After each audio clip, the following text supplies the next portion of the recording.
자, 이 작품 여러분들 추천사입니다. 추천사 보도록 하죠. 이 작품에서는 여러분들이 이제 알고 있어야 되는 게 실형식적인 요소적인 측면, 이걸 조금 더 알고 있는 게 중요한데, 우선은 추천이라는 게 뭐냐, 이거죠. 이게 이제 뭐냐면 그네예요, 그네. 그네를 타면서 부르는 노래가 서정훈주의 추천사라고 볼 수가 있습니다. 그러니까 이제 여러분들 이 작품에서 좀 더 중요한 게, 이 그네의 속성을 이해하는 게 이 시를 이해하는 가장 중요한 포인트가 된다고 할 수가 있겠죠. 그러면서 이제 이 작품에 어떤 걸 이야기하는지, 내용적인 측면과 형식적인 측면을 두루 섞어서 작품을 보는 게 중요한데, 시를 보면 이렇게 나와 있어요. 향단아, 이렇게 나와 있죠. 향단아, 가상의 청자를 설정해놨습니다. 가상의 청자를 설정했죠. 이거를 통해서 이 작품은 형태적인 측면으로 본다면 대화체 형식을 취하고 있습니다. 대화체 형식. 말을 건네는 형식. 그렇죠. 말을 건너는 형식. 이렇게도 이야기하는 게 맞겠지. 말하는, 이렇게 학교에서 이렇게 했어? 네. 그러면 바꿀까? 자, 대화체 형식이라고 보면은 말하는 형식. 이렇게 되겠지. 왜? 청자가 설정되어 있으니까. 그럼 화자가 누구냐? 화자는 향단이를 부르는 사람이니까 누가 되겠어? 그렇지. 화자는 춘향의 형태로 간다라고 보시면 이렇게. 자, 갑니다. 자, 향단아 그네줄을 밀어라. 이렇게 나와있지. 먼 바다로, 먼 바다죠. 배를 내어 밀듯이 라고 볼 수가 있겠지. 그러니까 여기서는 지금 뭐가 나왔냐면 비유의 방법을 쓰고 있다 이거지. 자, 그럼 여기서 중요한 게 바다와 배의 관계를 아는 게 중요하다고 볼 수 있어요. 뒤에 선생님이 이제 이 부분을 정리를 한번 해볼 텐데, 우리가 하는 거죠. 바다는 화자가 가고자 하는 뭐라고 볼 수 있냐면 이상향이라고 볼 수 있는데, 아래에서는 뭘로 가는 거냐면 하늘. 그래서 학교에 따라서는 바다는 수평적 이상향이고 하늘은 수직적 이상향이다. 이렇게 배운 적 있어요. 그 다음에 뭐를 이용해서 배가 바다로 가듯이 나는 뭐를 타고 그네를 타고 어디로 가고 싶다? 하늘로 가고 싶다. 이 구조가 성립이 되는 거라고 할 수가 있겠지. 그러니까 중요한 건 얘네를 통해서 말하고자 하는 메시지가 어디? 이상향에 대한 간절한 동경이 되는 거죠. 그래서 이 작품의 주제가 이상향에 대한 동경이 되는 겁니다. 여러분들 중간고사 시험범위에 들어갔던 뭐가 있죠?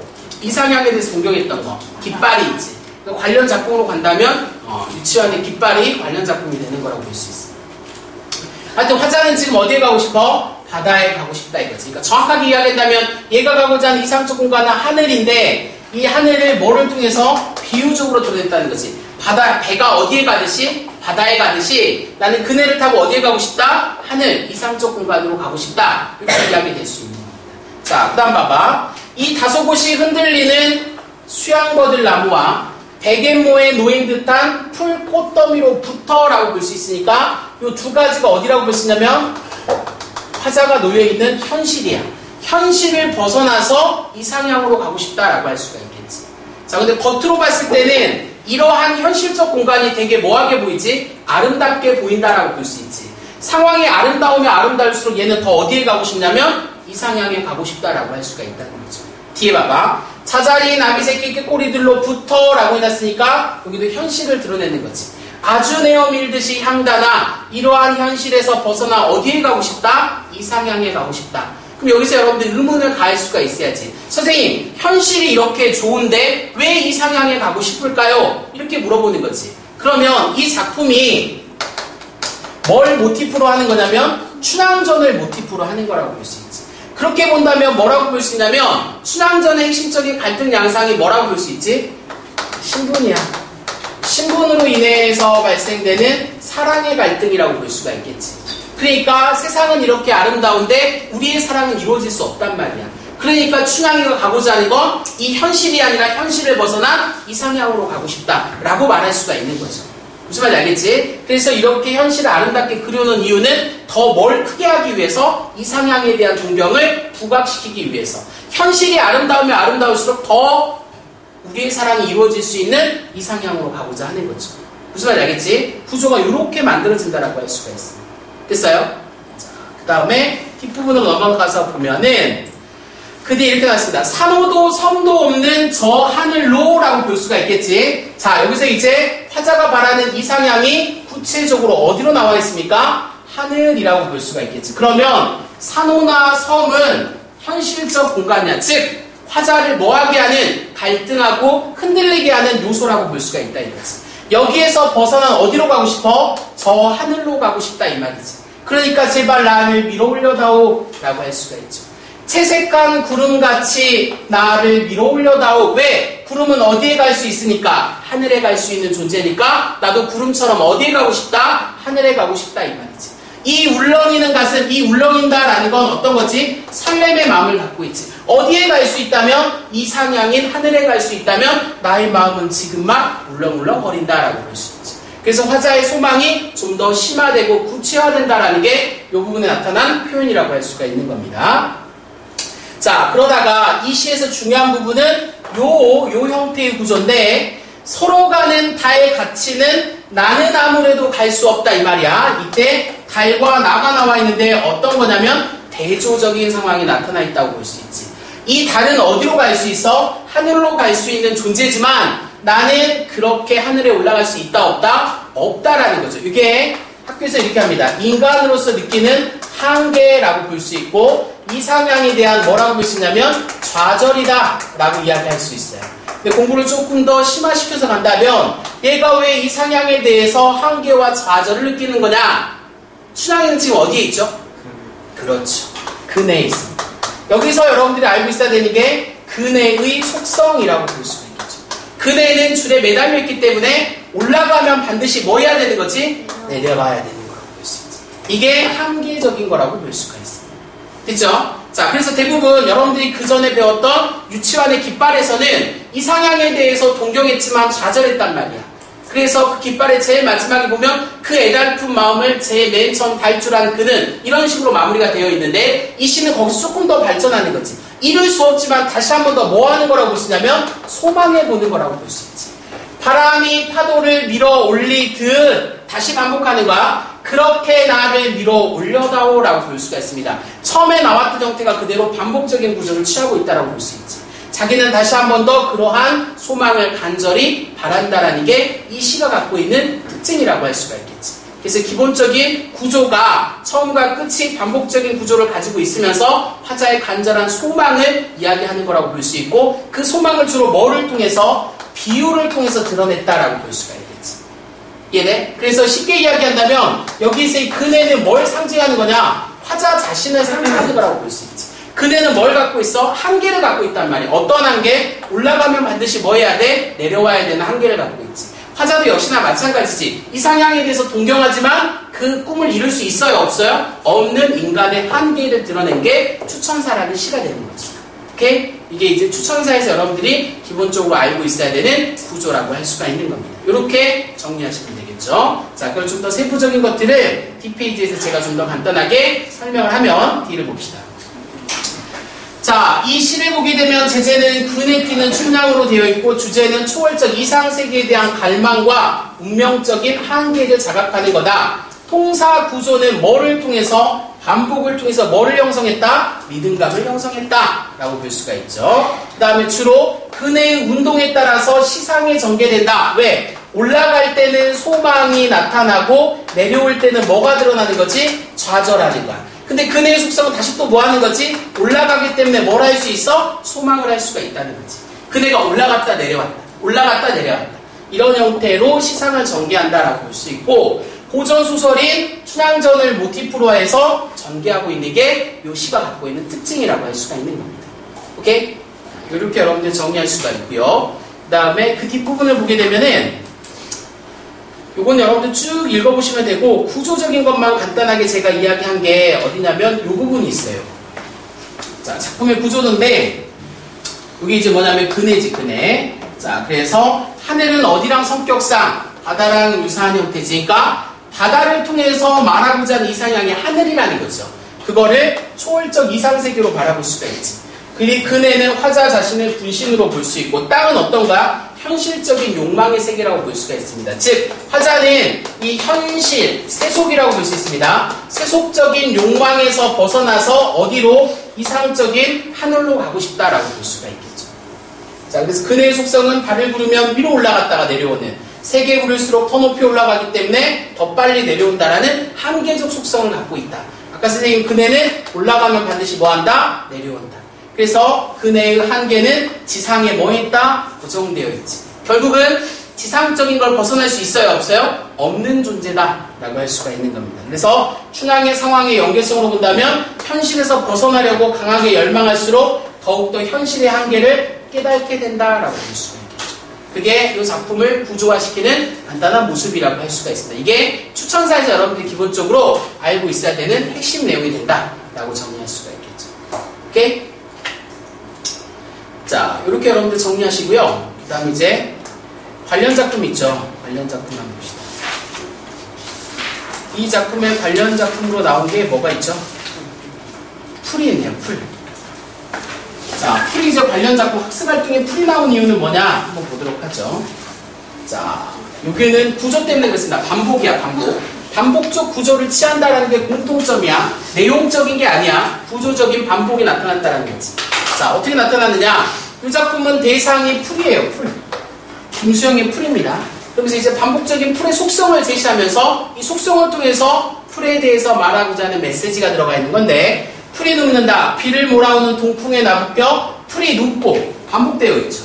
드디어 울었다. 날이 흐려져서 울다가 다시 누웠다. 반복 이렇게 나타나 있는 거지. 그래서 이려는 뭐를 통해서, 반복을 통해서 뭘 강조하는 거냐? 풀의 속성을 강조하는 거라고 볼 수 있는데, 여기서 제시된 속성은 두 가지가 있죠. 하나는 눕다, 두 번째는 뭐다? 울다. 이렇게 이야기될 수 있는 거죠. 그래서 이거를 정리해서 대입하면은 풀의 속성은 뭐다? 나약한 존재다 라고 이변을 통해서 말할 수가 있습니다. 중요한 건 이러한 풀을 눕게 하는 대상은 누구냐? 동풍이나 비가 된다 라고 할 수가 있겠죠. 이렇게 여러분들 풀을 정리하면 된다. 이게 풀의 이변입니다. 됐어요? 윤성아 이거 봐. 됐어? 자, 그 다음 이거 됐죠? 그 다음 두 번째 연을 보도록 하죠. 자, 풀이 눕는다. 바람보다 더 빨리 눕는다. 다시 계속 반복되고 있습니다. 바람보다 더 빨리 울고, 자, 여기서 뭐가 나타나느냐? 바람보다 먼저 일어난다 라고 볼 수 있으니까, 여기서 이제 뭐냐면 풀의 세 번째 속성, 새로운 형태의 속성이 제시가 됐다라고 볼 수 있죠. 근데 이 풀은 나약한 것도 있지만 일어난다라는 속성도 있다는 거지. 그러니까 풀에 뭐라고 볼 수 있냐면 극복하고자 하는 뭐라고 볼 수 있어? 강인한 생명력이 제시된 게 두 번째 연에서 나타난 특성이라고 할 수가 있겠죠. 정리되지? 풀은 나약한지만 알았더니 아니야, 이런 속성도 있었다라고 이야기될 수가 있는 겁니다. 시 자체에서. 됐어요? 자, 그래서 날이 흐리고 풀이 눕는다. 날이 흐리고 풀이 눕는다. 발목까지, 그 다음 뒤에 보면은 발 밑까지 눕는다. 바람보다 늦게 누워도 바람보다 먼저 일어나고, 바람보다 늦게 울어도 바람보다 먼저 웃는다. 요 형태가 바로 뭐라고 볼 수 있냐면 아까 이야기했던 풀의 강인한 생명력이라고 볼 수 있습니다. 그러니까 풀은 두 가지 속성을 다 갖고 있어요. 어떤 속성? 나약함도 갖고 있지만 이 나약함과 함께 강인한 생명력이 들어가 있다라고 볼 수 있죠. 근데 이 풀의 강인한 생명력을 어떤 방법을 통해? 반복을 통해서 계속 드러났다는 거죠. 그게 이 작품의 특징입니다. 물론 이 작품을 학교에서 배우거나 따로 배울다고 했을 때 이렇게 이야기해요. 풀이 상징하고 있는 바가 뭐냐, 바람이 상징하고 있는 바가 뭐냐, 이렇게 공부할 수도 있지. 이걸 이제 내용적인 측면으로 접근한다면 풀은 뭐를 보통 이야기해? 민초, 백성들이라는 거지. 그 다음에 얘는, 바람은 이러한 백성들을 괴롭히는 권력자들이라고 볼 수가 있겠지. 그러니까 이 권력자들은 강한 힘을 갖고 있지만 뭐 하는 거야? 끝까지 살아남는 존재는 누구다? 백성과 민초들이 된다라고 이야기하는 거죠. 그리고 제일 마지막에는 뭐가 나있냐? 날이 흐리고 풀뿌리가 눕는다라고 볼 수 있으니까 이 부분을 통해서 뭘 제시하는 거냐면 현재 상황을 제시하는 거죠. 현재는 어떤 상태다? 풀이 지금은 누워있는 상태다라고 할 수 있지. 하지만 우리는 이 표현을 통해서 현재 상황에 대해서 좌절감을 이야기한다라고 보는 건 잘못된 거지. 왜? 앞에서 풀의 속성을 제시해줬지. 풀이 지금 누웠지. 그러면 앞에서 제시한 풀의 속성이라면 풀은 곧 뭐 할 수 있다라는 거지? 일어나는 거지. 즉, 뭐 할 거다라는, 극복할 거다라는 건 미래에 대한 뭐도 있습니까? 희망도 내포되어 있다라는 게 이 마지막 연을 통해서 드러나는 특징이라고 할 수 있습니다. 근데 이게 이제 추천사와 관련 작품으로 나온 건 반복적인 걸 통해서 의미를 강조했다라는 게 특징이라고 할 수 있지. 추천사에서는 뭘로 반복했지? 계속 나를 밀어 올려다오 라고 반복하고 있지. 여기에서는 뭐야? 풀이 누웠다가 다시 뭐한다? 일어난다. 이를 통해서 끊임없이 이야기하는 구조가 유사하다고 볼 수가 있겠죠. 오케이? 요게 이제 풀이 여러분들 연계 작품으로 나온 이유라고 할 수 있고, 두 번째 나와 있는 작품이 여기 있습니다. 문정희의 겨울일기라는 작품이 있어요. 이 작품은 참고로 이번에 EBS 수능 특강에 수록되어 있는 작품이에요. 이 작품이 나와 있는 이유는 뭐 때문에 그러느냐? 한번 봅시다. 겨울일기. 자, 요거는 내용적인 측면이 좀 더 비슷하다고도 볼 수가 있죠. 한번 보자고요. 자, 문정희의 겨울일기입니다. 나는 화자가 직접 시안에 제시가 되어 있습니다. 이 겨울을 누워 지냈다라고 볼 수 있지. 사랑하는 사람을 잃어버려 염주처럼 눈나게 굴리던 독백도 끝이 나고 바람도 불지 않아 이 겨울 누워서 편히 지냈다라고 볼 수 있지. 화자는 지금 어떤 상태야? 누워 지냈다라고 반복하고 있지. 근데 재밌는 건 이런 표현을 써놨단 말이야. 편히 지냈다. 누군가 사랑하는 사람과 이별했는데 편할 수 있어요? 없어요? 없지. 무슨 법이 쓰인 거지? 반어법이 쓰였다라고 볼 수가 있어요. 이렇게. 그러니까 화자는 어떤 상황이야? 누군가와 지금 뭐 하는 거지? 이별한 상황에서 누워있었다라고 볼 수 있는데 이거 반어법으로 드러낸 겁니다. 됐죠?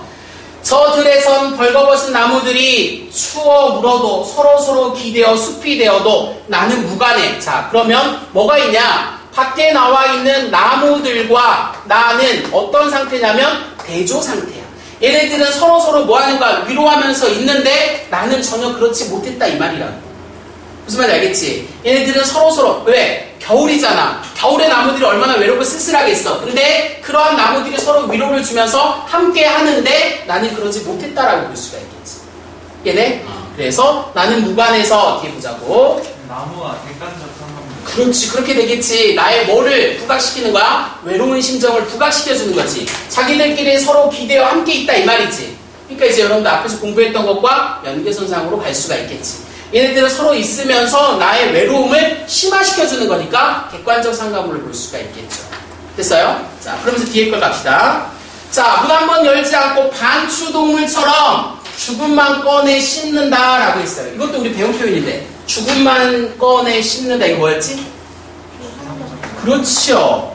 요 표현을 통해서 말하고자 하는 건 바로 뭐냐면 주관적 변형이라고 선생님이 이야기했고 여러분들이 아는 걸로 간다면 뭐냐면 추상적 관념에 뭐라고 볼 수 있죠? 구체화다. 이렇게 바꿀 수가 있겠지. 이렇게 정리할 수가 있겠지. 추상적 관념의 구체화. 이렇게 정리할 수가 있네. 하게 되면은 자, 다시 한번 반복합니다. 나는 누워서 편히 지냈다. 편히 지낼 수 있어요? 없어요? 없지. 고통스러웠다. 그래. 이런 형태로 이야기한 거라고 할 수 있고 사랑하는 사람을 잃어버린 이 겨울 동안 나는 뭐 했다? 되게 힘들었다라는 걸 이 시를 통해서 이야기하는 거라고 볼 수 있지. 나는 죽음만 꺼내 씹었다. 다른 말 고치면 나는 죽음까지 생각하면서 힘들게 있었다. 이렇게 이야기하는 거라고 볼 수 있지. 그래서 이 시는 누군가와 이별하고 되게 힘들어했던 타자의 마음을 노래한 시라고 볼 수가 있는 거예요. 오케이? 자, 이게 여러분들 또 하나 끝나는 내용이라고 볼 수가 있습니다.